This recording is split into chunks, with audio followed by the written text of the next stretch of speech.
Yang pertama, sebagai orang tua, jangan mendahulukan kepanikan. Karena panik Anda kadang membuat reaksi-reaksi yang tanpa Anda sadari menjadikan anak itu semakin gundah. Itu jadi Anda harus tegar dulu. Kalau berkomunikasi dengan anak harus Anda berhati-hati betul. Jangan sampai ternyata apa yang Anda sampaikan bersama kepanikan itu adalah yang menjadikan mereka itu adalah justru semakin tidak bersemangat. Satu. Kemudian karena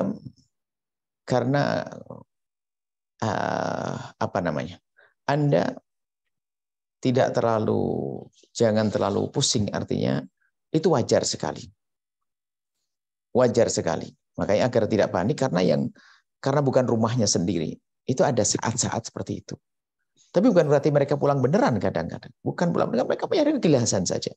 Hanya perlu didengar oleh ibundanya, ayahandanya kalau lagi ngadu, Masya Allah. Bahkan kuatkan bahwasanya di saat seperti itu justru doamu dikabul dan seterusnya. Dan memang jangan ada kesan memaksa. Nggak mau pokoknya. Kadang-kadang seorang tua itu malah menyakitkan. Sudah pokoknya nggak mau. Kalau pulang nggak mau, nggak usah seperti itu. Akan tapi tetap dengan kelembutan, dengan bahasa yang santun, supaya merasa anak itu bahwasanya biarpun di pondok ternyata hatinya di hati ibunya. Bukan kita marah-marah, kita bentak. Makanya dalam memondokkan anak nggak boleh kita dengan cara memaksa. Kemudian yang ketiga, semua omongan santri itu kadang-kadang yang menjadikan sebab anak itu justru laporan anak itu sebetulnya laporan merayu, sehingga sering membesar-besarkan satu cerita. Jadi melebihkan cerita itu wajar. Ada anak pengen, padahal permasalahannya sudah digede-gedekan begitu. Sebenarnya hanya caper saja dia. Sebagai anak yang ketemu dengan orang tuanya sangat mencintainya, kadang omongannya berlebihan. Itu ya jangan gampang percaya kepada anak, tapi jangan juga tidak didengar. Sesuatu yang menjadikan dia tidak kerasan atau permasalahan kita selesaikan bersama. Yang jadi masalah tuh orang tua gampang terpengaruh. Lalu kalau begini. Nah, ini sudah. Anak, ya kalau aja begitu. Ini biasanya orang tuanya terburu-buru gitu dia menjadi cukup saja berbohong pada ayah sudah beres saja. Misalnya atau tidak bohong apalagi. Ternyata ayah tetap saja tenang bicara. Tetap kita kukuhkan itu tempat istimewa anakku. Kamu setiap saat menjadikan ayah dapat pahala dan seterusnya. Dan orang tua berterima kasih kepada anak dan sebagainya. Biarpun ngerti berapa ini sebenarnya kebutuhan sang anak bukan kepentingan orang tua. Tapi kita menyampaikan perlu. Jadi jangan orang tua itu gampang percaya atau menelan mentah-mentah apa yang disampaikan anak. Sehingga karena orang tua yang menelan mentah-mentah, dia itu tadi menjadi punya reaksi. Kok gitu ya? Astagfirullah. Nah itu anak tambah senang begini nih. Jadi pengen keluarnya lebih cepat. Karena ibunya pasti marah, pasti ini. Termasuk seandainya anak kita dihukum dan sebagainya, saya teringat ibunda tercinta. Nama santri biasa, dihukum itu wajar. Nggak ada santri yang nggak pernah melanggar tuh. Pasti ada. Hanya bedanya itu sering atau tidak sering. Suatu ketika kita ke bawah-bawah. Karena kita masuk kamar, tidak mengerti bahasanya itu adalah pelanggaran. Satu anak bikin kunci serep di pondok. Nah kebetulan dia buka pintu serep, kita ya tanpa sadar itu langsung masuk ke dalam. Setelah masuk di dalam, tiba-tiba ada anak main bola begitu di dalam. Jadi bola itu kelihatan dari jauh begitu. Langsung naik motor, langsung ke kamar. Ingat betul. Panggil, besok dipukul. Ibu pulang ke rumah, kami tidak berani buka lengan. Karotan. Hitam semuanya itu tangan itu. Akhirnya di rumah itu tidak mau pakai ini. Cuman masak pakai kaos baju. Ibu pulang ke rumah, kami tidak berani buka lengan. Karotan. Hitam semuanya itu tangan itu. Akhirnya di rumah itu tidak mau pakai ini. Cuman masak pakai kaos baju sama Umi. Umi itu ngelihat itu, kenapa kamu? Kamu nakal ya? Gitu dok. Sambil ketawa. Kamu nakal ya. Coba. Itu berarti yang dipukul setanmu ya. Yang dipukul setanmu. Jadi bukan marah-marah. Astagfirullah. Kita dikuatkan. Tidak apa-apa. Dipukul itu biasa.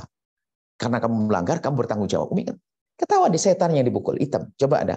Karena kita tahu di pondok dipukul, kita dipanggil itu dipukul. Kalau di lengan itu telapak itu sakit, tapi tidak ada bekas. Tapi kalau tangan begini sakit nggak seberapa, tapi bekasnya bisa seminggu 2 minggu nggak hilang. Tapi alhamdulillah saya punya ibu. Ternyata menenangkan hati itu jadi gampang. Enggak apa-apa. Kalau kamu dipukul, berarti kamu adalah bertanggung jawab. Karena kamu yang berbuat. Nah, ini sebagian orang, astagfirullah kamu digituin. Itu gimana? Apa aja tidak pernah mukul. Apa-apaan. Wah, ini menjadi anak melonjak kurang ajar. Ini diantaranya makanya banyak yang harus pelajari bagi seorang tua di saat melihat anaknya melanggar kalau mendapatkan sanksi. Bahkan kalau mendapatkan sanksi, dikuatkan hatinya. Orang hebat tanggung jawab. Bagus. Tanggung jawab. Begitu. Jadi bukan malah dia astagfirullah kalau mau hukuman begitu, itu tidak adil dan sebagainya. Itu yang merusak hati anak tanpa disadari. Kalau memang ternyata hukumannya tidak pantas, bukan Anda protes di depan anak. Anda langsung pergi ke sekolah bertanya, gimana Ustadz keadaan anak-anak seperti itu? Kok hukumannya semacam itu? Apa nggak ada hukuman yang lain? Tapi jangan di depan anak. Kalau di depan anak itu meracuni anak sehingga anak itu bisa mentang-mentang. Akhirnya apa? Apa mesti marah sama sekolah? Ini adalah keadaan anak. Insya Allah seperti itu. Jadi jangan panik ya. Anda jangan panik. Kemudian apa yang disampaikan anak jangan langsung didengar mentah-mentah. Ya. Kemudian tetap sambut mereka dengan senang. Bukan Anda terus menekan dia untuk mondok-mondok. Diskusi yang baik dengan mereka. Ngobrol yang baik dengan mereka seperti itu. Allah alam. Insya Allah syukran jazilan Bu ya atas jawabannya.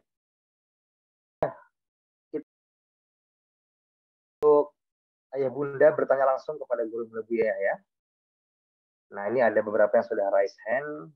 Langsung saja kita minta dari Bunda Rizka Anggraini. Kepada Bunda Rizka Anggraini bisa diaktifkan. Tanya, namun sebelumnya bisa sholawat terlebih dahulu, nama dan dari mana. Langsung pertanyaannya. Silakan Bunda.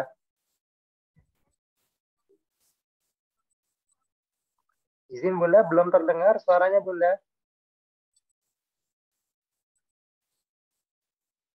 Suaranya belum terdengar. Belum terdengar Bunda suaranya. Baik Bunda. Coba masih bisa di setting kembali. Bisa dites Bunda. Baik. Headset-nya dilepas mungkin. Headset-nya bisa dilepas. Nanti dipasang lagi saat mendengar. Cek headset-nya yang ke handphone. Belum terdengar. Belum terdengar Bunda. Baik. Bunda, kira skip dulu ya Bunda ya. Nanti kita coba kasih kesempatan lagi di lain waktu insya Allah. Apabila waktu masih ada. Baik, kita coba ke Bunda, ada Bunda Ani di sini. Baik, Masya Allah kepada Bunda Ani, kami persilakan bisa diaktifkan mikrofonnya. Silakan. Assalamualaikum.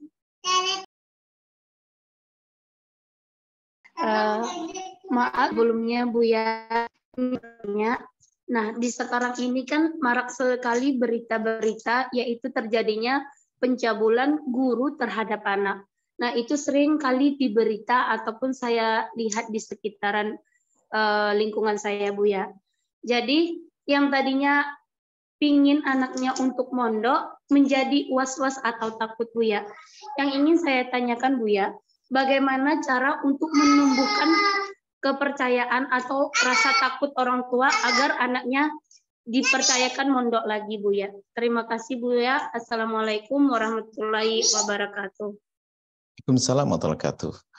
Perasaan khawatir itu nggak boleh dipangkas agar kita senantiasa waspada. Tapi harus diiringi. Maka kalau ingin memondokkan anak, kalau kita khawatir tentang masalah pencabulan, kan begitu. Otak kita, masa kecerdasan. Kira-kira kalau di luar pondok, apakah aman dari pencabulan juga?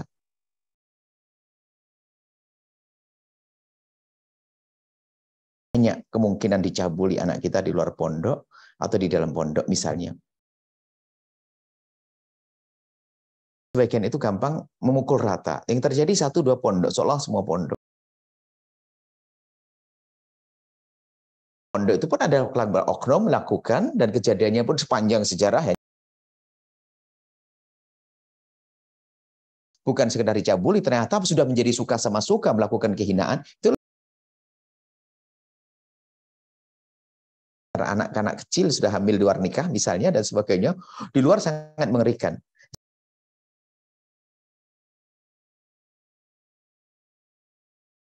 Justru maksudnya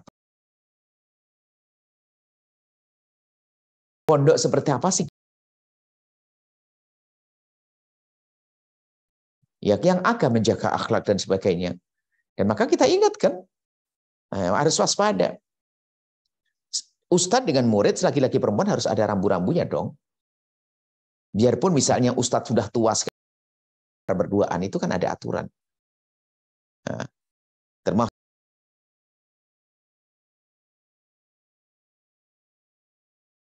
di internet seperti apa, gurunya siapa, pendidikannya kayak apa, dan sebagainya. Sebab ada juga kok namanya membuat pondok, tapi ternyata tujuannya adalah bukan itu, hanya bagaimana dia kehinaan bisa jadi juga terjadi itu. Yang penting ngumpulin orang, cari duit juga ada, cari ini juga ada, macam-macam. Termasuk berita pencabulan yang pernah kita dengar beberapa waktu yang lalu, lihat sampai beberapa anak hamil luar nikah. Tapi lihat, itu kan hanya satu pondok, dan apakah pondok beneran yang sudah mengakar, yang sudah besar, sudah atau banyak santrinya, atau hanya sekedar besar sudah ini, kan bagaimana akan terjadi pencabulan, apalagi jika di dalam pondok tersebut memang ada rambu-rambu yang jelas antara laki dengan perempuan terjaga dan sebagainya. Seperti itu. Jadi ibu yang solehah, kekhawatiran tidak boleh Anda pangkas. Sebab kalau Anda pangkas, Anda menjadi ceroboh. Kemudian kekhawatiran Anda harus Anda barengi dengan kecerdasan akal. Lebih banyak mana kemungkinan anak kita, anak-anak dicabuli di dalam pondok atau di luar pondok. Kalau di dalam pondok, tadi katanya mengecabuli mungkin tidak suka anak. Akan tapi kalau di luar pondok, na'udzubillah, ternyata cara mencabulinya dengan cantik, dirayu dan sebagainya, ternyata adalah dengan suka sama suka. Masya Allah, sekarang lihat, alangkah banyaknya perzinahan. Suatu ketika ada anak-anak SMP, ada yang bertanya satu kelas. Ternyata anak SMP sebuah bercerita, satu kelas hampir separuh sudah pernah tahu yang demikian itu, na'udzubillah. Tapi tidak ada yang sadar orang tua.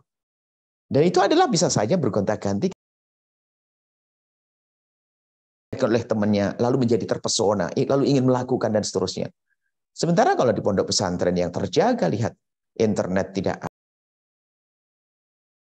yang harus ada pantauan dan dikontrol dan seterusnya. Handphone tidak boleh bebas. Handphone hanya secukupnya, waktunya tertentu dan seterusnya. Ada rambu-rambu. Jadi ibu yang solehah, kekhawatiran itu adalah wajar, tapi kalau berlebihan lalu menjadi prasangka buruk, itu adalah salah. Kita akui, ada beberapa pondok seperti yang kita dengar melakukan yang demikian itu. Akan tapi tidak semua pondok. Dan pondok adalah seperti itu, insya Allah. Terima kasih, semoga Allah menjaga semuanya. Baik, Masya Allah, syukran jazilan Bu ya, atas jawabannya Bu. Bu ya, izin satu pertanyaan lagi yang insya Allah kita akan bacakan pertanyaan datangnya dari chat Bu ya, chat Zoom. Bismillah, Assalamualaikum warahmatullahi wabarakatuh. Saya Rizka dari Palembang.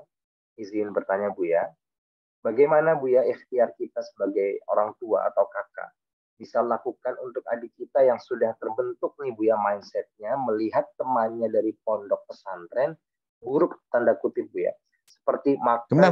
Sebentar Firas, kurang jelas. Bagaimana? Ya, Bu ya.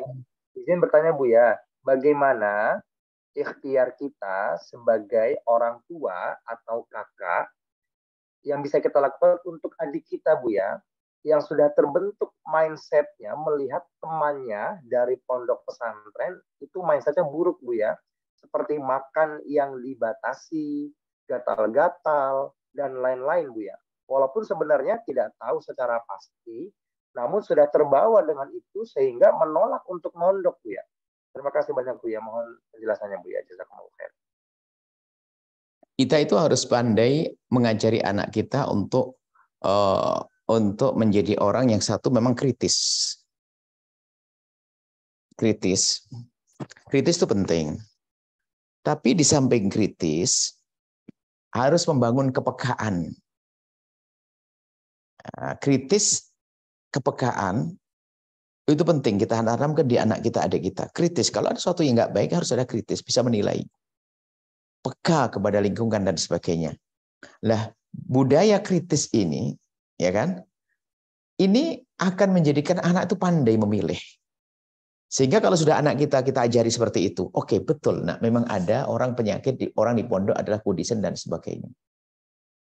Dan itu tidak kau pungkiri ada, nak. Kemudian apalagi makan kurang dan sebagainya.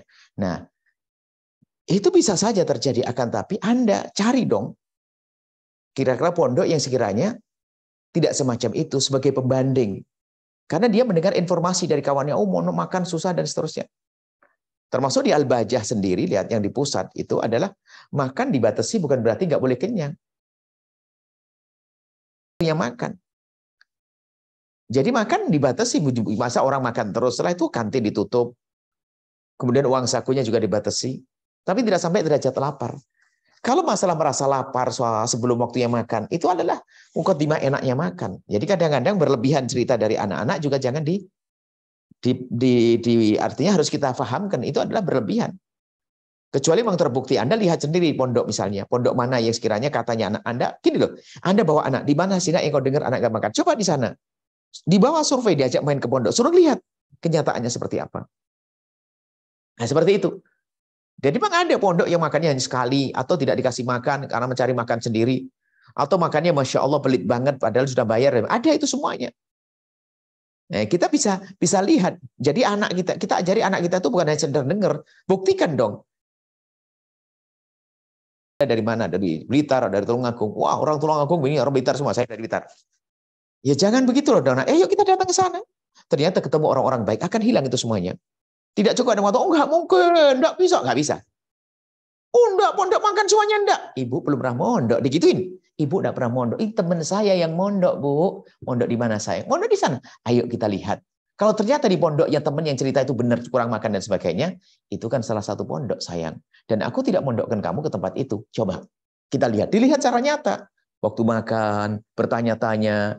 Kemudian kalau ternyata di pondok itu memang kurang makan dan sebagainya, kudisen dan sebagainya, maka kita pindah ke pondok lain. Lihat, loh itu. Lah kamu pondok yang begini, bukan yang begitu.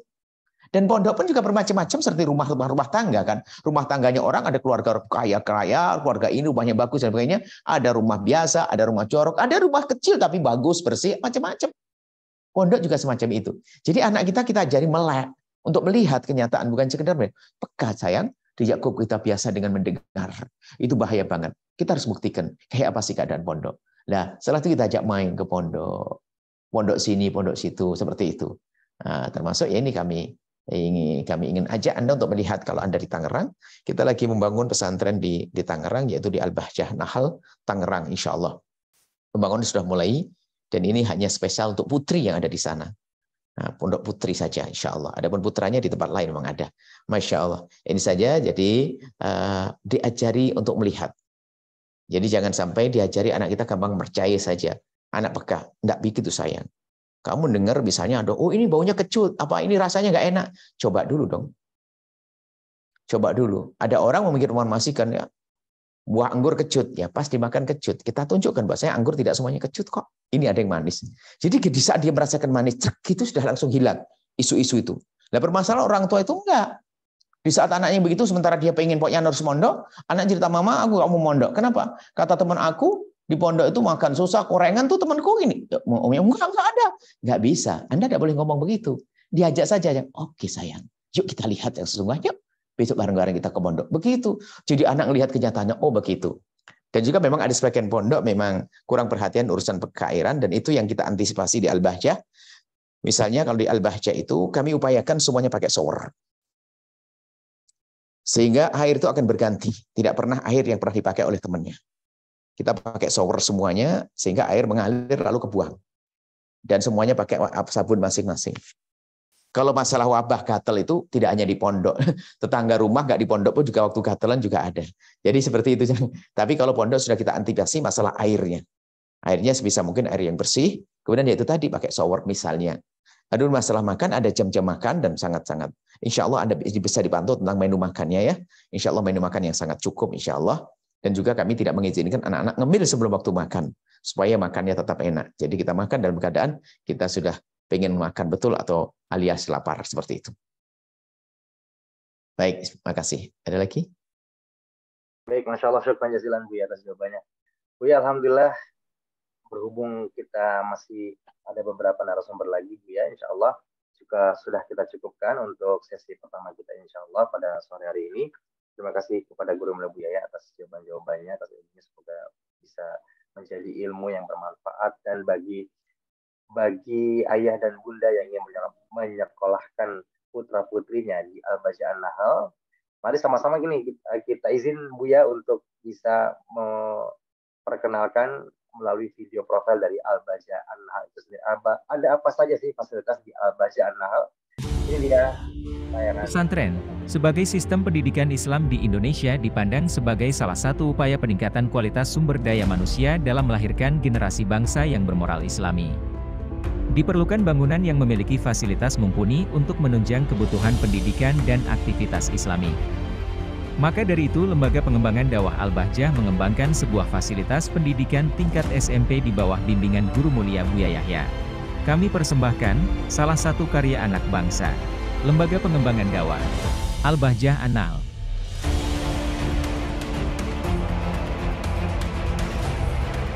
Berlokasi strategis di Komplek Duta Bintaro, Kunciran, Tangerang, Al-Bahjah An-Nahl menjadi tempat yang aman dan nyaman bagi santriwati untuk menjalankan kegiatan pendidikan, serta aktivitas di dalam lingkungan pesantren tanpa distraksi dari hiruk-pikuk perkotaan. Al-Bahjah An-Nahl menerapkan arsitektur minimalis modern dengan dominasi warna putih yang mencerminkan kesederhanaan, kesucian, tidak berlebihan, dan bersahaja mengikuti kemajuan dan modernisasi zaman, namun tetap berpegang pada nilai-nilai Islami. Al-Bahjah An-Nahl terdiri dari 4 masa bangunan, 3 lantai gedung SMP, 2 lantai gedung asrama, 2 lantai gedung serbaguna, klinik umum, serta fasilitas penunjang lapangan serbaguna dan masjid umum. Sebagai fasilitas utama, gedung SMP ditempatkan paling depan menghadap akses jalan utama dengan tujuan sebagai wajah dari Al-Bahjah An-Nahl. Didesain dengan secondary scheme yang disusun menyamping sebagai upaya keamanan dan privasi untuk penghuni yang mayoritas perempuan, namun tidak menghalangi sirkulasi udara maupun cahaya alami yang masuk ke dalam bangunan.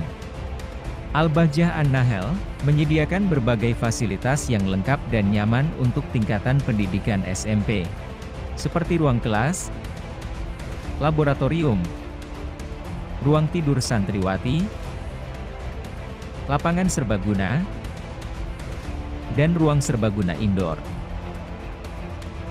Serta disediakan amphitheater indoor,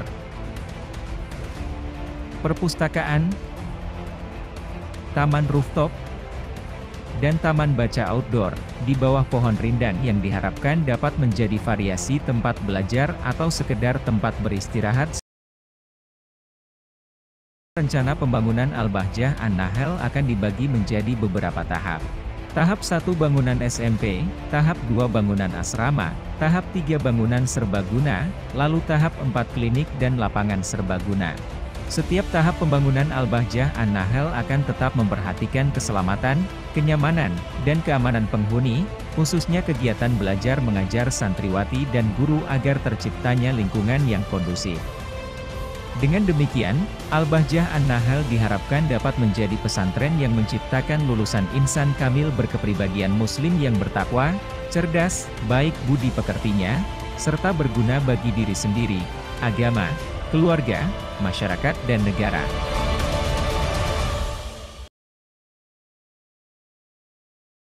Masya Allah, Alhamdulillah. Itu dia tadi apa yang sudah sempat Buya kenalkan mengenai Al-Bahjah An-Nahl, beberapa fasilitas insya Allah yang akan mendukung, yang akan mensupport seluruh santri-santrinya agar tetap bisa hidup lebih sehat lagi di pondok, bisa menghapuskan yang namanya gatal-gatal mungkin, ataupun makanan-makanan yang tidak sehat. Karena insya Allah di pemateri selanjutnya ini kita akan berbicara mengenai bagaimana sih hidup di era digital yang bisa mengakses berbagai informasi tentang makanan-makanan, kesehatan, dan seterusnya. Nanti akan disampaikan oleh Mbak Diana. Namun sebelum kita persilakan kepada Mbak Diana, kita mohon kepada Guru Mulia Buya Yahya untuk bisa memberikan doa keberkahan kepada kita semua dulu sebelum Buyanya pamit. Kepada Buya kami persilakan. Bismillahirrahmanirrahim. Alhamdulillah, Allahumma sholli ala habibina sayyidina Muhammad. Allahumma ya Allah, kami mohon mudahkan kami dalam mendidik anak-anak kami. Kami lemah, maka kami mohon berikan kepada kami pertolongan. Berikan kepada kami petunjuk untuk menghantarkan anak kami untuk bisa belajar, untuk menjadi sukses di dunia dan sukses di akhirat. Amin. Ya Allah, lapangkan rezeki kami untuk bekal anak-anak kami. Bekal di dunia, untuk sukses di dunia, sebagai muqaddimah sukses nanti di akhirat. Amin. Dan kami mohon ya Allah, pandang anak-anak kami dengan kasih sayang. Kami tidak rela jika mereka terjerumus. Kami ingin mereka sukses di dunia dan sukses di akhirat. Kami ingin di hati mereka iman yang kuat, perilaku mereka akhlak yang mulia, ilmu mereka bermanfaat ya Allah. Kami rindu anak-anak itu menjadi anak yang menjadi sebab kebahagiaan kami di dunia hingga kelak di surga. Kami ingin mereka menjadi anak yang berbakti kepada kami, yang menjadi sebab kebahagiaan kami kelak ya Allah. Maka kami mohon berikan pada kami kemudahan untuk mendidik anak kami, kekuatan untuk mendidik anak-anak kami ya Allah. Engkau Maha Kuasa ya Allah. Engkau Maha Kuasa ya Allah. Engkau Maha Kuasa ya Allah. Dan rindukan anak-anak kami untuk berada di tempat yang mulia, untuk menjadi mulia dan muliakan mereka. Dan jadikan kami hamba yang saling mencintai karenamu. Saling mencintai karenamu ya Allah. Jauhkan kami dari benci, dengki, dan dendam di antara kami. Ganti dengan cinta. Panjangkan umur kami dalam ketaatan serta sehat walafiat. Yang sempit rezeki, lapangkan dengan rezeki yang halal penuh berkah. Yang sakit sembuhkan. Yang punya hutang mudahkan dan bayar hutang. Berikan kepada kami semua husnul khatimah. Mati dalam keadaan iman. Dan kami mohon ya Allah, jadikanlah ucapan kami di akhir hayat kami. Ya Allah, hati dan lidah kami mampu mengucapkan kalimat agung dan mulia. La ilaha illallah sayyidina Muhammad Rasulullah. La ilaha illallah sayyidina Muhammad Rasulullah. La ilaha illallah sayyidina Muhammad Rasulullah sallallahu alaihi wasallam. Rabbana atina fid dunya hasanah wa fil akhirati hasanah wa qina adzabannar. Sallallahu alaihi sayyidina Muhammadin wa ala alihi wasallam. Alhamdulillahirabbil alamin. Al-Fatihah. Alhamdulillah.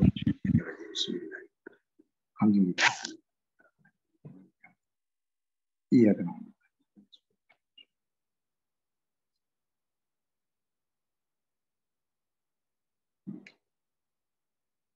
Terima kasih. Masya Allah, syukran jazilan Buya.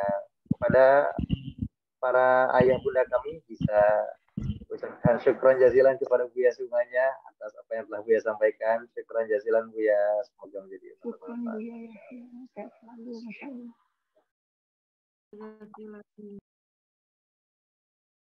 Baik, Masya Allah, Alhamdulillah.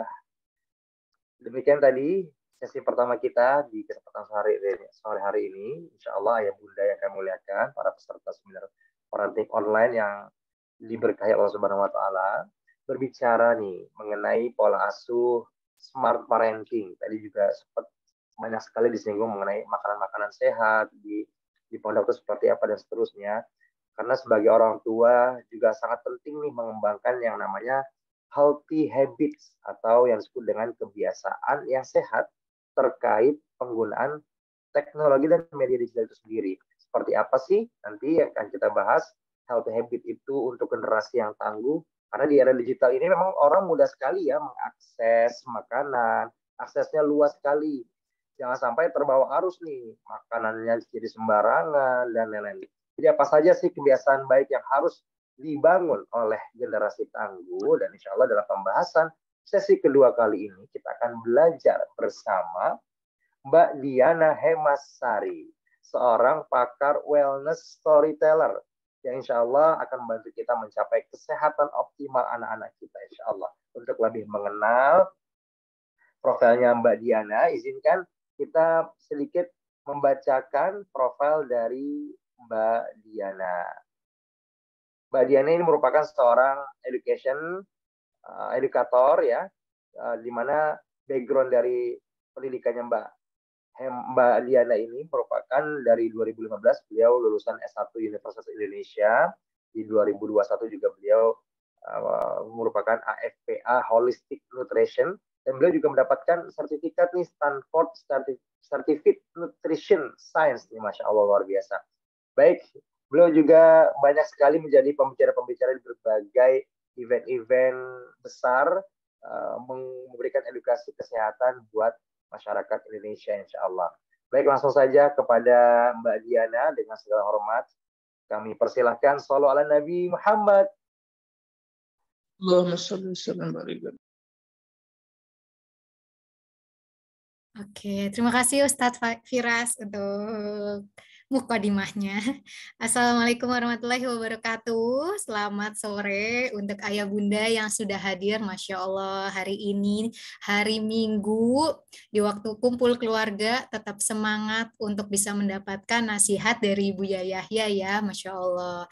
Kali ini izin untuk aku juga sharing. Tadi sudah dikenalkan oleh Ustadz Firas. Kebetulan saya adalah seorang wellness storyteller yang fokus pada kesehatan holistik. Jadi kira-kira di tengah kemajuan zaman ini yang mana arus teknologi juga sangat kencang, termasuk gempuran-gempuran makanan, apa ya healthy habit untuk generasi tangguh? Kita mulai aja ya, izin untuk share screen.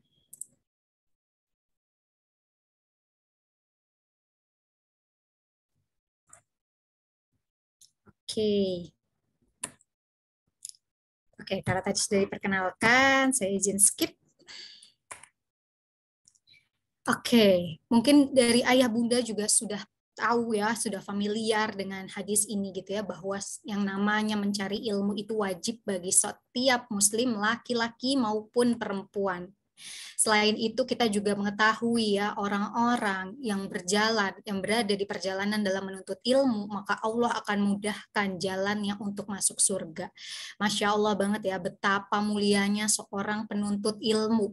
Dan ini berlaku untuk semua orang, semua usia, termasuk anak-anak kita nih ya, saat nanti akan sekolah, akan dipesantrenkan. Artinya kita juga harus memilih ke tempat yang tepat dalam mereka menuntut ilmu.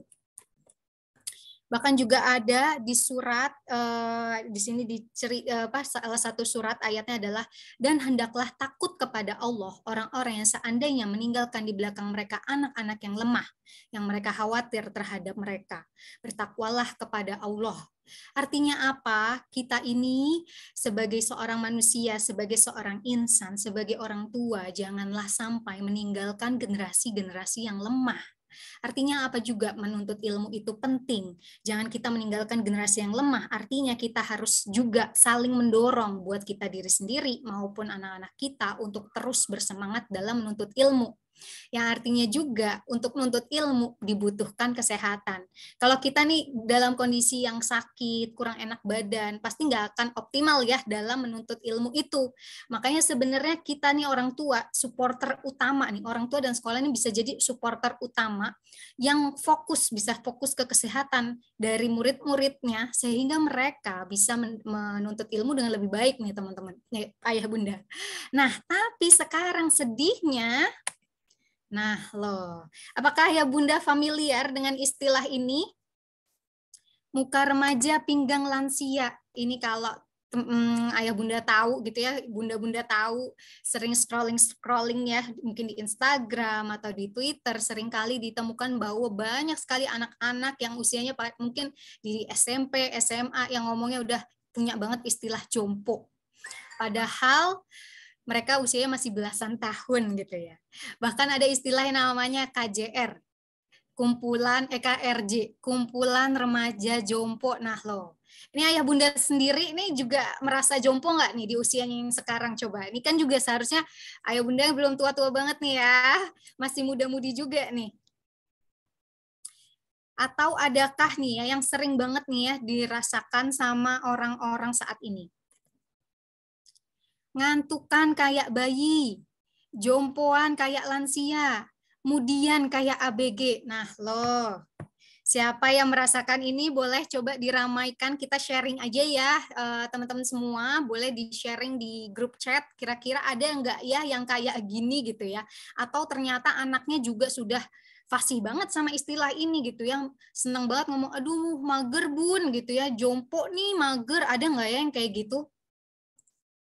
Wah, kan ini salah satu materi terakhir yang kemarin saya bawakan ke teman-teman yang juga sebenarnya masih muda-mudi gitu ya, anaknya juga masih umur 1 tahun, 2 tahun gitu ya, tapi yang para parent yang usianya 30 tahun ini juga berada di kondisi yang sekarang ini nih, rasanya kok kayak ngantukan terus kayak bayi, jomponya kayak lansia, mudinya kayak ABG. Aduh, kenapa ya bisa kayak gitu ya, Mbak? Sering kali orang ngomong seperti itu. Tapi ternyata hal ini juga nggak dirasain di orang-orang yang 30-an tahun gitu. Kalau dicek di berita-berita, justru istilah-istilah KRJ itu yang muncul di kalangan anak-anak yang belasan tahun, which is mungkin adalah usia dari anak-anak kita semua gitu ya, anak-anak usia SMP, SMA. Padahal kita tahu ya, seorang Muhammad Al-Fat, sahabat-sahabat Nabi, sahabat-sahabat Rasulullah, bahkan Rasulullah sendiri di usianya tersebut gitu ya, di usia yang waktu masih belasan tahun sudah punya tanggung jawab yang sangat besar, yang mimpin perang, yang harus mulai berdagang dan sebagainya, udah bekerja keras gitu. Mana ada istilah jompo buat mereka. Ini kan berarti sebenarnya miris banget ya gitu. Betapa kenapa anak-anak zaman sekarang kok mudah banget ngomong jompo, kok mudah banget letih, lesuh, lunglai, ngantukan, tapi giliran suruh tidur juga jadi melek. Nah, ini sebenarnya yang kita juga harus cari tahu nih. Bahkan memang di studinya, apalagi tadi kita sudah berbicara gitu ya, Buya sudah menyampaikan di tengah arus gadget yang sangat-sangat deras gitu ya, banyak sekali anak-anak kecil yang udah dibekali sama handphone, padahal itu bukan usianya. Dan memang sudah ada studinya, orang Indonesia itu mainin handphone 5,7 jam sehari main screen time-nya. Itu waktu yang durasinya sangat panjang, bukan waktu yang sedikit. Coba untuk durasi 5 jam ini kita alihkan untuk mempelajari terjemahan Al-Quran, mentadaburi Al-Quran, menghafal hadis-hadis sunnah-sunnahnya Rasulullah, betapa bermanfaatnya ya. Ini kan berarti fakta yang miris gitu. Kenapa orang-orang seringkali mengabaikan yang namanya waktu luang gitu ya, padahal harta yang paling berharga salah satunya apa? Kesehatan dan juga waktu luang. Artinya apa? Ini kan sebenarnya part yang harus kita evaluasi. Tapi juga kitanya, karena ini kan data untuk semua orang ya gitu, 5,7 jam tiap individu yang ada di Indonesia gitu. Artinya mau anak-anak, mau orang dewasa, ternyata waktu menghabiskan di gadget tuh panjang sekali gitu ya. Padahal ini nanti pertanggungjawabannya gimana nih gitu ya, kalau kita di hadapan Allah ditanyakan 5 jam tiap hari dipakai buat apa? Buat scrolling, buat lihat joget-joget, nauzubillahi min dzalik. Bahkan juga ada studinya, remaja yang menghabiskan waktu lebih dari 2 jam melihat gadget punya tingkat keletihan sebesar 12%. Jadi bukan tanpa akibat nih, kalau kita kebanyakan nontonin screen time, kita kebanyakan lihat barang-barang elektronik, ternyata juga punya efek negatif buat badan kita. Ini udah ada studinya, bahkan anak-anak yang di usia 12-17 tahun, artinya memang anak-anak usia SMP, SMA, yang kebanyakan nonton, kalau misalnya dia mainin handphone dengan durasi di atas 2 jam sehari, dia itu rasanya bawaannya akan jompo itu tadi, teman-teman. Jadi itu tuh salah satu akar masalahnya, kebanyakan main handphone yang bikin mereka jadi jomponya mereka dibawanya jadi malas untuk belajar, malas juga untuk membantu umi abinya misalnya, malas juga untuk berbuat kebaikan, untuk beribadah dan lain-lain. Ini nih yang kita harus hati-hati nih, kita harus mengarahkan anak-anak kita untuk kegiatan-kegiatan yang lebih bermanfaat lagi. Boleh yang bocor kita mute dulu? Oke. Kita di era maju sekarang memang sangat-sangat nih dimborbardir ya sama makanan-makanan kekinian. Siapa yang nggak tahu makanan-makanan yang ada di sini? Yang padahal kita tahu makanan-makanan ini salah satu penyebab kesehatan yang kita alamin sekarang. Masalah-masalah diabetes, masalah-masalah darah tinggi, kolesterol, akibat dari makanan-makanan kekinian. sebenarnya ini bukan makanan kita gitu ya. Makanan kita harusnya makanan yang Allah ciptakan, yang masih bentuknya utuh gitu ya. Ini kadang orang bilang, ini kentang kan sehat Mbak, sayur kan gitu ya. Lah, kentangnya sehat, tapi kentang ketika dimasukin ke tepung, tepungnya habis itu digoreng, wah sudah berubah wujud gitu ya. Vitamin dan mineralnya udah nggak ada. Jadi makanya jangan heran kita sekarang banyak mengalami sakit saat ini, bahkan sakit-sakit yang berat itu dialami anak-anak, ya karena asupan yang ternyata nggak dijaga nih sama kita, sama orang dewasa yang sebenarnya bisa harus lebih aware lagi nih sama apa aja yang perlu dimasukin ke perut kita. Kalau kita tahu alurnya tuh gimana sih gitu ya makanan itu diproses. Jadi ketika kita makan makanan, apalagi makan makanan yang junk food gitu ya, itu tuh badan kita akan masukin gula, badan kita akan ngebaca ada gula di badan kita. Karena ada gula itu, makanya insulin itu datang. Supaya apa? Supaya gula dalam darah jadi turun, gula-gula tadi tuh masuk ke sel, akhirnya menjadi energi. Tapi sayangnya sekarang ini kan kita too much to eat gitu ya. Makannya sangat-sangat berlebihan. Waktunya makan, waktunya nggak makan. Tapi juga belum waktunya makan udah lapar lagi. Ini tuh udah tanda bahwa gula darah kita nih udah sangat naik turun tuh, udah kayak di roller coaster. Sampai di titik di mana badan kita udah nggak mau terima lagi tuh si insulin, sel kita udah nggak mau terima insulin.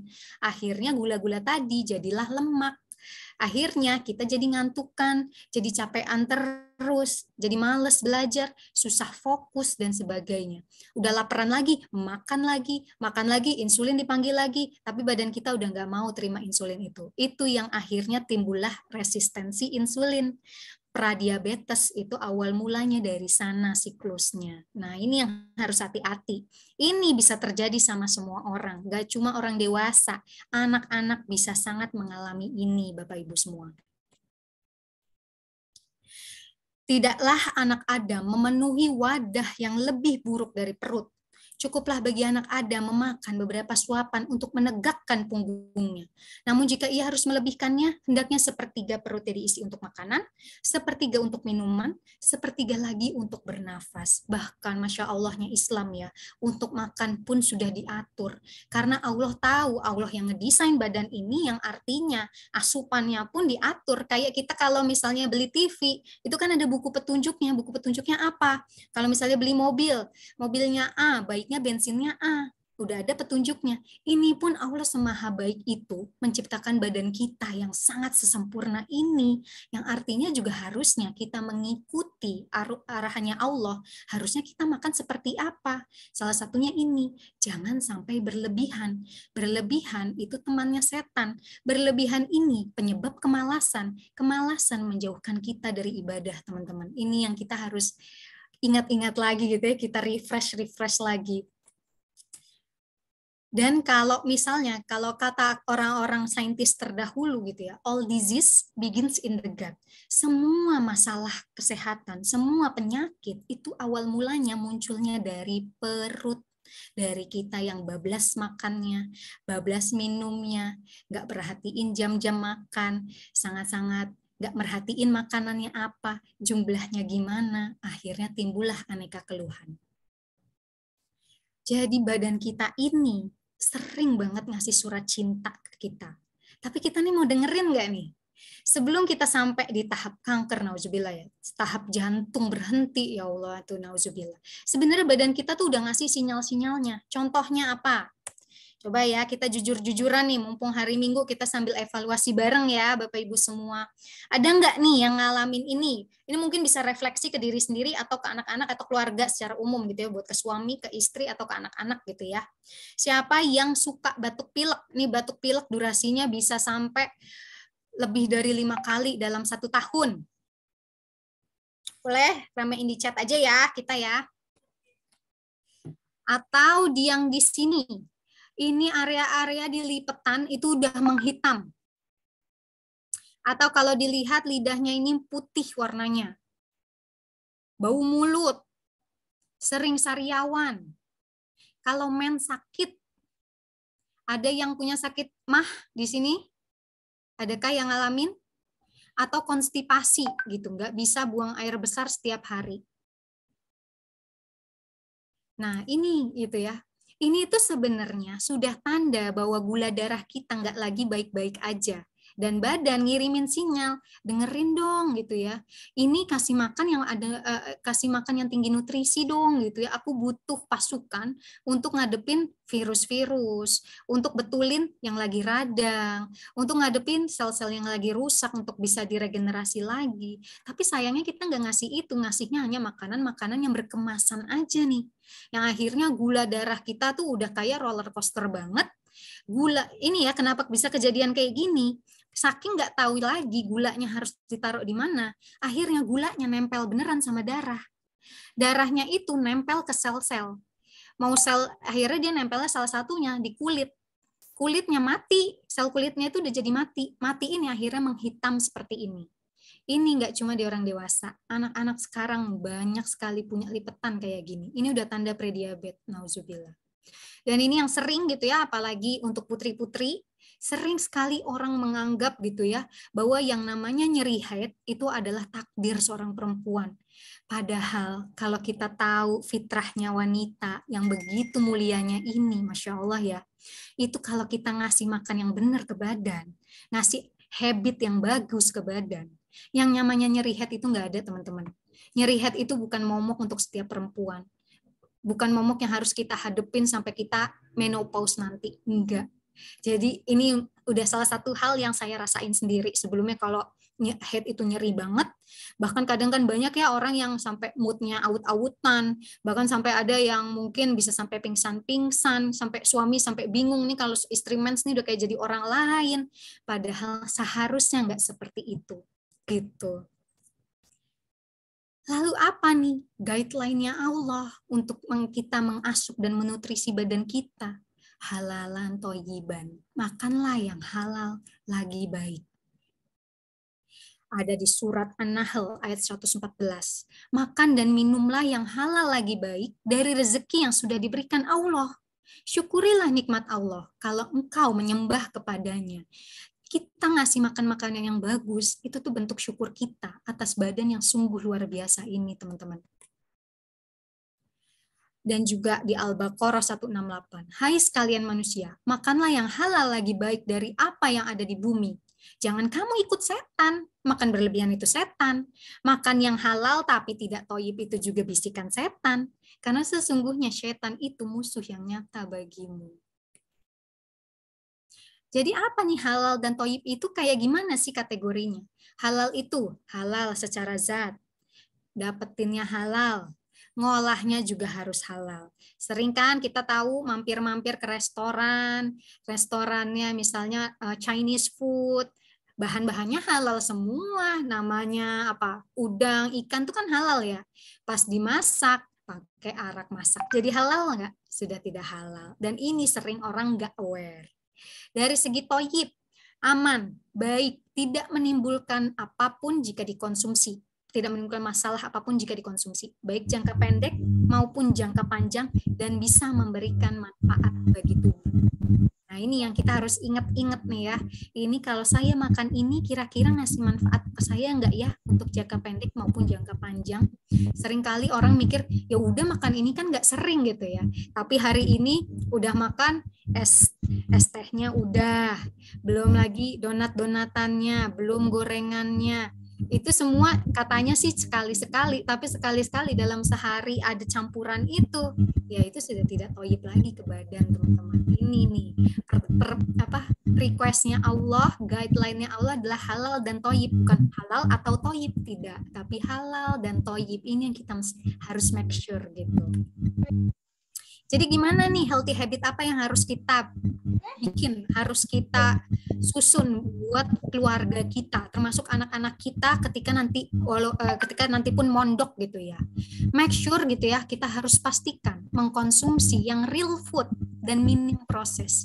Sebisa mungkin wujudnya itu masih utuh, tidak terlalu banyak proses. Kita bisa lihat di sini, ini memang ada sayurnya. Sayurnya cuma seupil, sedangkan dagingnya daging olahan. Kita tahu ya kalau misalnya teman-teman nge-YouTube aja, itu cara bikin daging-daging kayak gitu apa aja sih yang ditambahin? Itu pasti banyak sekali, pengawetnya, penyedapnya, pengentalnya.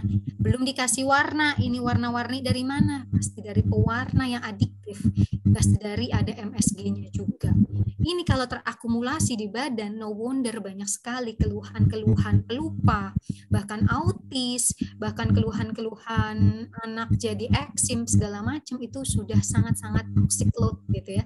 Ember racunnya itu sangat-sangat penuh sama makanan-makanan yang racun-racun yang dari pengawet-pengawet ini, 5P ini kita harus stop. Make sure kita banyak makan makanan yang masih bentuk aslinya, karena ini masih tinggi nutrisinya. Lalu apalagi nih healthy habitnya? Nah ini, kasus diabetes anak meningkat 70 kali lipat, coba bayangin. Diabetes ini penyakit orang dewasa kalau di 20 tahun lalu. Tapi sekarang hanya dalam waktu 10 tahun, itu 70 kali lipat anak-anak usia 10 tahunan udah mengalami diabetes. Ini kan sebenarnya kita harus mempertanyakan ya, kenapa ya? Oh ternyata 10 tahun terakhir memang ini yang namanya resto-resto makanan kekinian tuh makin banyak. Minuman-minuman es krim tuh makin banyak dalam 10 tahun terakhir.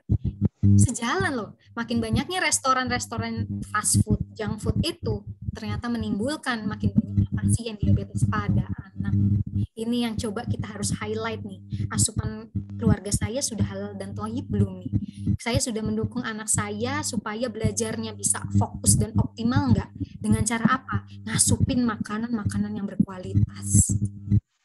Bahkan studi menunjukkan pola makan yang sehat dan bernutrisi bisa meningkatkan kesehatan mental, meningkatkan kemampuan kognitif seperti konsentrasi dan memori, dan meningkatkan performa akademis di sekolah.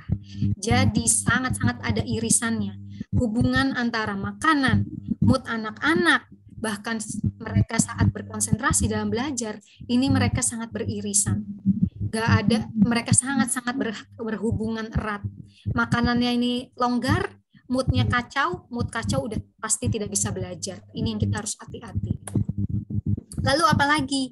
Mengkonsumsi yang real food tadi, contohnya gimana? Kita ganti dari minuman-minuman botol ini, kita ganti dari es-es buah ini, menjadi makanan yang minim gulanya langsung asli aja, manisnya dari buahnya langsung, atau dari kelapanya langsung. Kita bikin rimpang-rimpangan karena ini sangat-sangat antioksidan, ningkatin imun kita, dan juga ini bisa menurunkan kanker-kanker yang ada di dalam tubuh. Nah, itu tuh, kita harus hati-hati nih. Makanan ini halal, thayyib nggak? Nah, kan? Coba, buah-buahannya mah, Masya Allah mantap banget. Tapi ketika ditambahin SKM, tambahin gula, belum sirup yang berwarna, kira-kira jadi thayyib nggak? Nggak. Dan ini penyebab kasus-kasus diabetes, kontribusinya dari makanan-makanan seperti ini yang kita harus hati-hati. Lalu apalagi untuk mengkonsumsi real food dan minim proses, contohnya gimana? Kita ganti jajanan-jajanan kemasan dengan jajanan yang lebih real.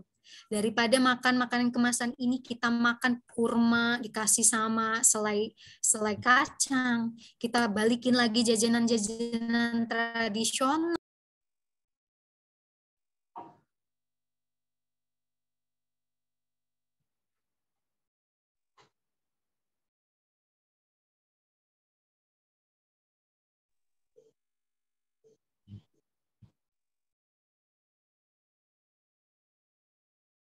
Kedengeran ya?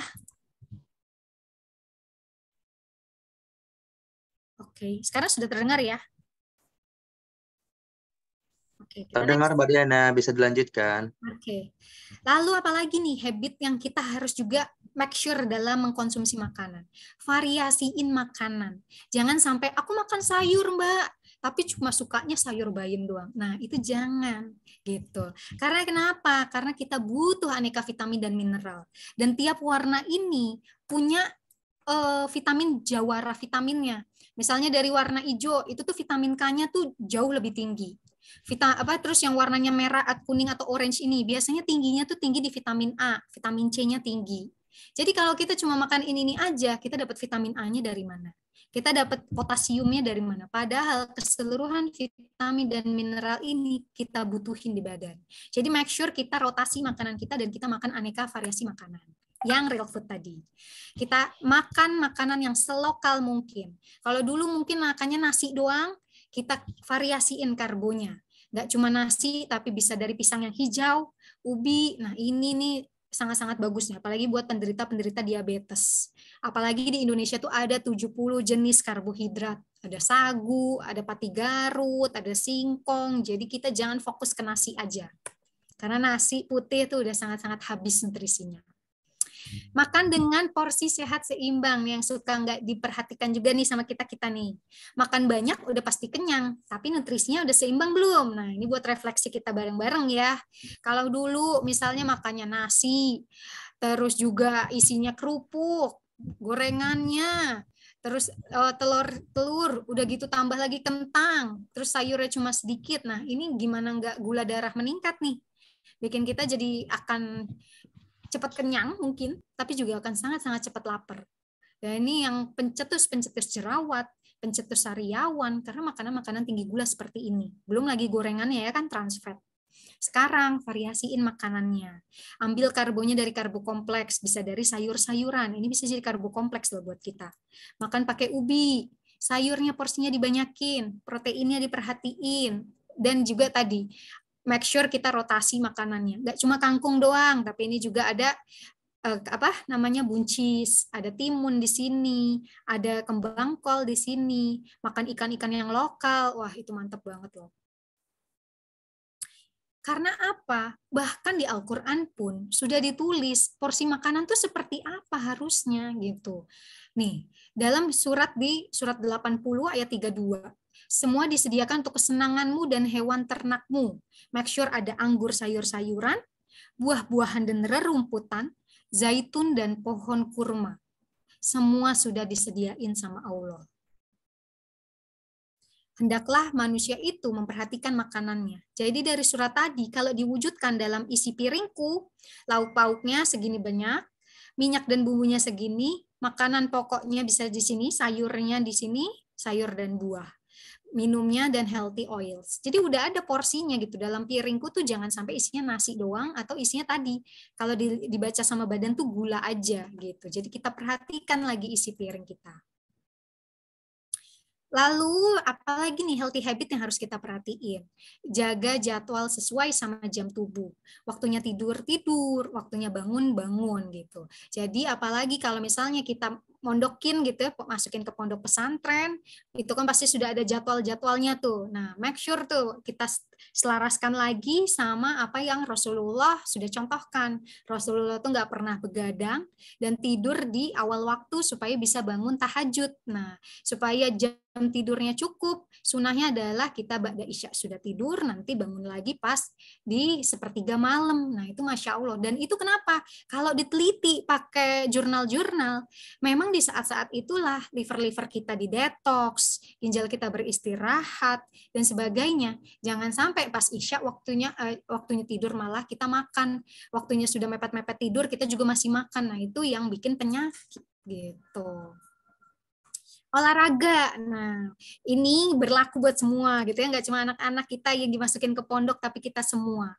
Make sure kita bisa olahraga 150 menit seminggu. Karena apa? Dengan olahraga bisa bantu detoks racun-racun di tubuh, bisa jaga BB ideal, bikin tidur kita lebih berkualitas, bikin lebih happy, lebih semangat dalam menerima pelajaran, dan juga memperbaiki sirkulasi darah, jantung, dan paru-paru. Nah, ini juga salah satu yang harus diperhatiin healthy habit buat kita semua gitu ya. Jangan sampai kita hanya di indoor aja, tapi kita harus ada aktivitas outdoornya. Baik itu tadabur alam, main di alam, kita nyeker, berjemur, berolahraga, atau nanam di kebun. Karena kenapa? Grounding tuh nyeker gitu ya. Itu terbukti sekali membantu mengurangi stres dan memperbaiki mood. Mungkin kalau Bapak Ibu mampir ke Instagram saya sering banget bahas tentang grounding ini. Cuma kita ngelangkah ke area hijau itu banyak sekali manfaat obatnya. Dan banyak bermain di alam juga menguatkan sistem imun. Supaya apa? Supaya anak-anak kita jadi anak yang kuat. Walaupun mondok di pesantren menjadi anak-anak yang sehat, yang nggak gampang sakit gitu. Dan ini Masya Allah ya, kalau di Al-Baja itu juga ada yang punya ini ya, belajarkan tanggung jawab juga, either itu berkebun atau punya peliharaan kayak bebek sama ayam ini. Ini tuh sebenarnya grounding juga gitu. Selain melatih tanggung jawab juga grounding, bisa ningkatin imun nih gitu. Karena kenapa? Ini sudah ada hasil risetnya sama ahli gizi UGM. Anak usia 15 sampai 18 tahun di 10 sekolah Yogyakarta 100% hampir defisiensi vitamin D. Nggak pernah kena matahari nih. Akibatnya apa? Banyak sekali akibat dari defisiensi vitamin D. 68 remaja laki-laki yang obesitas semuanya defisiensi vitamin D. Jadi yang biasanya yang gendut-gendut tuh biasanya juga vitamin D-nya tuh rendah. Vitamin D rendah, ujung-ujungnya kemana?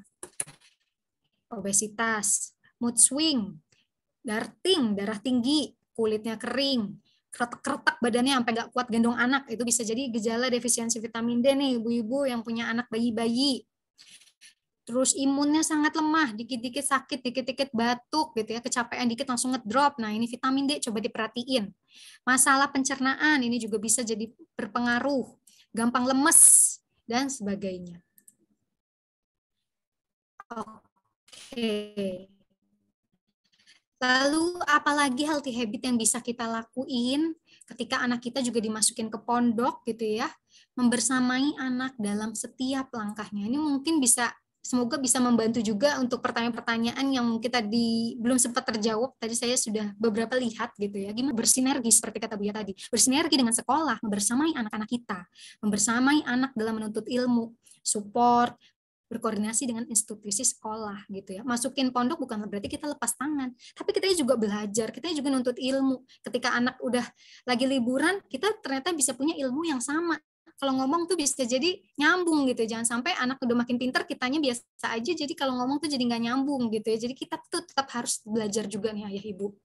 Saat libur, itu make sure itu benar-benar ada in quality time sama anak. Nggak pakai distraksi, nggak pakai gadget. Biar apa? Biar anak tuh tahu mereka tuh dicintai. Masukin ke pondok tuh bukan berarti dibuang gitu. Karena sering banget gitu ya. Kemarin saya punya klien, anak-anak pesantren juga gitu ya. Itu menyedihkan sekali gitu ya teman-teman. Ya banyak yang mereka mungkin ngerasa terbuang, tidak dekat sama orang tuanya, dan keluhan kesehatannya mereka terlihat sekali. Mensnya bahkan nggak mens. Ini saya kan megangnya cewek ya gitu. Jadi saya taunya kasus yang cewek. Mereka sering, most of them gitu ya, hampir sebagian besar mereka mensnya nggak teratur, bahkan nggak mens sama sekali untuk 3 bulan gitu ya. Kalau mens parah, nyerinya parah gitu ya. Ini bisa dilihat gitu ya, ternyata minumnya kurang, kebanyakan jajan es-esan cekek gitu. Itu yang aduh gitu ya, sedih juga gitu ya. Dan ternyata kalau ditanya background orang tuanya juga ternyata banyak orang tua yang ngerasa lepas tangan, anaknya nggak diperhatiin, dan jadi ada unsur-unsur kesedihan di sana sama anak-anaknya. Kita tahu ya bahwa mood kita, mental kita itu bisa mempengaruhi kesehatan kita. Anak-anak yang mungkin stres, ngerasanya nggak disayang, itu tuh biasanya memang punya keluhan lambung, punya GERD itu tadi. Jadi bangun mereka tuh cemas, tangannya geter, keringat dingin, itu saya temuin teman-teman. Dan kalau ditanya, kemana ayah ibu gitu ya, jauh, nggak tahu kemana, ya kasih sayang itu kurang gitu ya. Mereka merasa sendirian rasanya. Dan mereka mungkin nggak bilang itu gitu ya. Mereka mungkin tetap ngomongnya disayang segala macam gitu ya. Tapi curahan itu tidak dirasakan sama mereka. Akhirnya kelihatannya tuh dari kondisi kesehatannya mereka. Jadi semoga ini bisa jadi itibar buat kita semua gitu ya. Mau masuk pesantren, mau masuk sekolah biasa pun, jangan sampai kita lepas tangan dan nyerahin itu ke guru aja gitu. Justru kita harus membersamai terus, bilang ke anak, jangan sampai 3 magic words ini nggak berlakunya ke orang lain, justru harus ke kita sama ke anak-anak kita. Kasih ya, udah berjuang keras, nuntut ilmu. Tadi di sekolah, ini banget ya, padat ya agendanya ya, Masya Allah, makasih ya, udah berjuang nih, Mama bikinin masakan kesukaan kamu. Itu ada kasih sayang di sana yang mereka kayak, aku harus berjuang buat ayah ibu, ada perasaan di sana pastinya. Gitu ya. Dan jangan lupa untuk minta tolong ke Allah, minta petunjuk terus apa yang harus dilakukan, dan juga mendukung terus agenda-agenda positif di sekolah gitu. Oke, jadi mungkin kalau bisa disamerikan juga, kira-kira ini loh green flag buat kesehatan tubuh kita. Mungkin boleh nih, Bapak Ibu semua atau buat anak-anaknya, kira-kira udah kecentang semua belum nih hal-hal yang ini? Kalau pup, bisa pupnya setiap hari. Pup setiap hari ini tanda badan kita sehat ya, teman-teman. Karena kita bisa mendetoks badan kita setiap hari. Dan itu seharusnya badan kita didetoks setiap hari. Pola tidur yang nyenyak dan konsisten, nggak kebangun-bangun. Kalau kebangun pun bisa tidur lagi dalam waktu 20 menit. Kalau sakit juga nggak sering sakit, imun kita punya imun yang kuat. BB-nya ideal, nggak buncit gitu ya, karena buncit ini juga sebenarnya salah satu red flag di kesehatan. Haidnya teratur, tanpa nyeri berlebih, itu juga tanda green flag. Ini hal-hal yang suka kita lewatkan gitu ya. Padahal kalau ini nggak kecentang semua gitu ya, ini kalau didiemin aja bisa jadi bom waktu nih, nauzubillah. Ini termasuk di anak-anak, karena ya banyak banget gitu ya. Yang kemarin klien-klien saya nih, pupnya bahkan bisanya sebulan sekali baru dia bisa pup, ya Allah gitu ya. Makanya kenapa aku sampaikan di sini juga gitu, semoga ini bisa menjadi awareness kita bersama. Berenergi, fokus dalam belajar, anti loyo-loyo dan jompo. Nah, ini keconteng semua nggak nih? Dari 6 hal ini, berapa banyak nih? Boleh di-share nggak, teman-teman? Berapa banyak yang keconteng dari 6 hal ini? 5 dari 6 kah? Atau cuma baru 1 yang kecapai? Atau baru 2 yang kecapai? Semoga makin ke depannya kita makin aware, makin perhatikan isi piring sesuai apa yang Allah perintahkan, sehingga kita bisa nyentang ini semua. Oke. Biar kita sakti. Sakti tanda kutip. Yes. Ketika kita sudah menjalankan pola hidup yang sehat, makannya sudah sehat seimbang, rajin olahraga, jemur dan grounding, insya Allah sakit-sakit itu tuh pasti juga nggak akan mau mampir ke kita. Kita jadi lebih fokus dalam belajar, nuntut ilmu lebih mudah, pelajaran lebih gampang masuk, dan menebar manfaat bisa lebih banyak. Itu jariah ya, gitu. Kita ternyata bisa cuma hanya dengan menyediakan makan sehat, anak kita bisa jadi seperti itu gitu ya, bisa menebar manfaat lebih banyak, kitanya kan pasti kecipratan juga. Makanya banyak ada orang yang bilang gitu ya, ada loh warisan yang nggak pakai duit. Warisan itu namanya nutrisi, teman-teman. Jadi semoga ini bisa jadi pengingat kita terus buat istiqomah untuk sadar dan sabar. Kita lurusin niat lillahi ta'ala. Jadi kita mengupayakan diri kita dengan asupan terbaik sesuai fitrahnya, itu bagian tanda syukur atas nikmatnya Allah beri. Terima kasih banyak. Wassalamualaikum warahmatullahi wabarakatuh. Waalaikumsalam warahmatullahi wabarakatuh. Alhamdulillah, Masya Allah, Mbak Diana ilmunya ini sangat luar biasa sekali. Insya Allah kita izin Mbak Diana nih, banyak banget yang minta dari outline yang sudah dibuat nih Mbak Diana. Boleh ya nanti di-share untuk peserta semuanya Mbak Diana ya? Boleh, baik. boleh. Baik, Masya Allah ini berhubung hampir berkenaan dengan azan maghrib, kita coba minta pertanyaan ya. Kita kasih kesempatan buat peserta untuk bertanya. Kita coba bacakan langsung aja ya. Pertanyaan datang dari chat ini. Izin bertanya, gimana cara alami mengatasi BAB tidak lancar setiap hari? Saya merasa bingung harus bagaimana nih Mbak Diana. Sayur-sayuran, buah-buahan sudah dikonsumsi Mbak. Tiap hari loh dikonsumsinya, tapi tetap saja tidak lancar. Dan anak saya dari bayi lidahnya putih sampai sekarang. Juga begitu, kenapa ya kira-kira Mbak Diana ya? Padahal Mbak Diana. Oke. Nah ini juga tadi, ini pas udah makan makanan yang sehat, itu juga masih makan makanan yang fast food nggak? Yang manisnya sangat manis, minuman kekinian, makanan kekinian, goreng-gorengan, makanan kemasan, martabak-martabakan. Nah itu coba dievaluasi gitu. Jangan-jangan asupan serat kita tuh udah kehabisan duluan nih sama gula-gula yang kita makan gitu. Terus tadi udah kena matahari belum nih vitamin D-nya nih. Karena vitamin D ini ratusan reseptor vitamin D itu ada di badan kita, termasuk untuk bisa melancarkan pencernaan itu tadi. Coba dirutinkan jemur sama nyekernya. Karena kemarin aku dapet DM juga gitu ya, Mbak makasih banyak anak aku tuh sembelit seminggu. Aku nyekerin anak aku di rumput, pulang-pulang langsung pup. Masya Allah, aku dengernya itu juga udah Masya Allah ya gitu, betapa pertolongan Allah tuh deket. Kita cuma nggak pakai sepatu di rumput gitu ya, langsung bisa lancar pupnya gitu. Terima termasuk untuk lidah putih. Sebenarnya lidah putih itu tanda bahwa banyak sekali jamur gitu ya, kandida. Terlalu banyak jamurnya akhirnya terlihatnya tuh di lidah gitu. Ini yang mungkin bisa dievaluasi kalau misalnya memang masih menyusui, ya mungkin lidahnya putih karena susunya tadi ya. Cuma kayak misalnya udah empasi dan lidahnya masih putihnya sangat berlebihan, mungkin dievaluasi makannya tuh seperti apa. Apakah benar-benar tinggi gula gitu. Jangan salah ya, yang asin-asin itu sama badan juga kebacanya gula ya teman-teman. Saus-sausan, saus yaitu yang nggak sebut merek, saus-sausan tiram, saus sambal dan lain-lain, itu kalau kita baca komposisinya awalnya tuh gula. Nah, itu yang harus hati-hati. Baik, Masya Allah, syukron jazilan kepada Mbak Diana nih sudah memberikan jawaban-jawabannya. Alhamdulillah, berhubung masih banyak sebenarnya nih Mbak Diana yang harus kita bacakan nih, cuman karena waktu juga sudah membatasi kita semua, akan ada azan maghrib juga yang sudah berada di depan mata kita ini nih, insya Allah. Terima kasih kepada Mbak Diana ya atas apa yang telah Mbak Diana sampaikan tadi. Insya Allah nih apa yang sudah disampaikan bisa menjadi ilmu yang bermanfaat buat Mbak Diana, ilmu yang menjadi amal yang jariah buat kita semua juga insya Allah, buat Mbak Diana juga insya Allah bermanfaat buat kita, bisa kita praktikkan, kita amalkan dalam kehidupan sehari. Dan insya Allah semakin menguatkan nih para ayah bundanya untuk bisa menyekolahkan anak-anaknya di pondok pesantren tercinta insya Allah, yaitu pondok pesantren Al-Bahjah. Syukuran ya Mbak Diana ya atas kesempatannya ya Mbak Diana. Jazakumullah, semoga sehat selalu Mbak Diana. Terima kasih. Langsung keluar. Baik, Masya Allah, Alhamdulillah.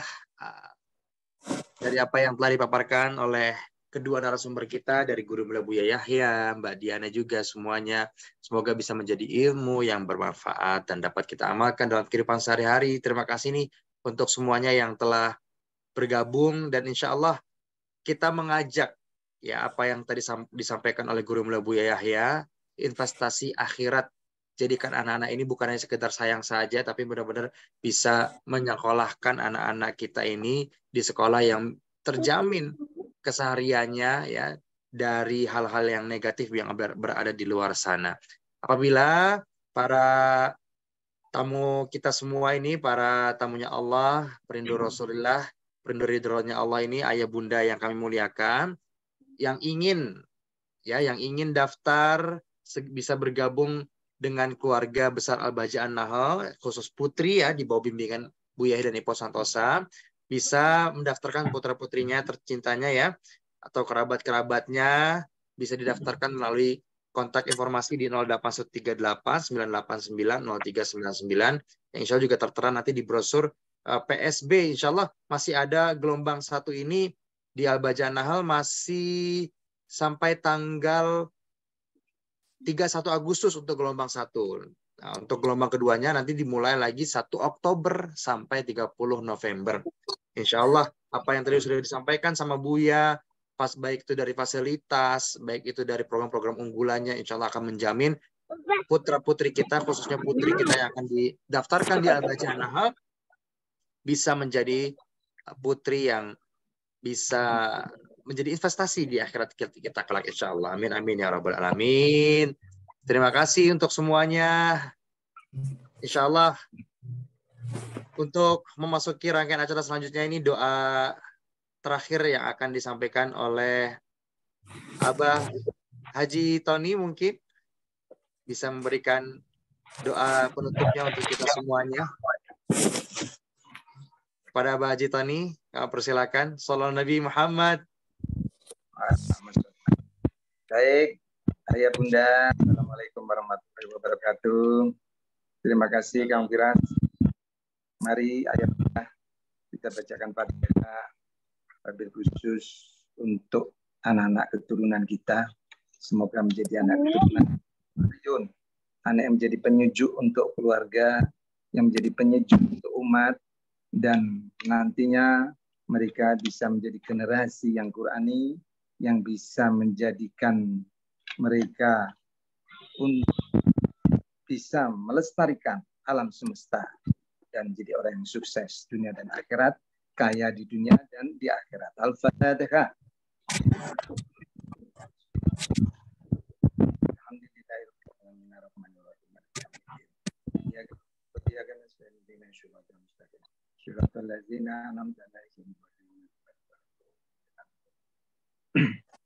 Cukup, Kang Firan. Terima kasih. Baik, amin ya robbal alamin. Masya Allah, terima kasih kepada Abah Haji. Semoga kita semua diberkahi Allah Subhanahu Wa Taala. Baik, ayah bunda yang kami muliakan, berhubung di Cirebon ini sudah azan maghrib nih, ya kita mohon pamit undur diri. Terima kasih kepada Guru Mula Buya Yahya. Terima kasih kepada Mbak Diana Hemasari atas ilmu yang tadi disampaikan. Ketua panitia kita beserta jajarannya nih ada Abah Haji Nur. Semoga Allah berikan keberkahan buat keluarganya, keberkahan buat Al-Bahjah An-Nahl. Para peserta, ayah bunda, seminar parenting online yang telah hadir berpartisipasi masuk ke acara ini, terima kasih banyak ya. Semoga sehat semuanya. Allah berikan kemudahan semuanya. Allah lancarkan segala bentuk hajat-hajatnya. Allah permudah juga bisa menyekolahkan anaknya di Al-Bahjah. Ya, tentunya kami juga kembali mengingatkan bagi para ayah bunda yang ingin mendaftarkan putri tercintanya disekolahkan di SMP Al-Bahjah An-Nahl, bisa menghubungi langsung di nomor informasi atau nomor pendaftaran di 0813 8989 0399 atau nanti bisa langsung melalui WhatsApp adminnya itu sendiri ya. Insya Allah kita akan berjumpa kembali di seminar parenting online selanjutnya dan acara-acara yang mulia lagi lainnya. Insya Allah. Saya Firas Bisi beserta seluruh tim yang bertugas mengucapkan mohon maaf, mohon doanya selalu. Mari kita tutup dengan kafaratul majlis. Subhanakallahumma bihamdika asyhadu an la ilaha illa anta astaghfiruka wa atubu ilaik. Wassalamualaikum warahmatullahi wabarakatuh.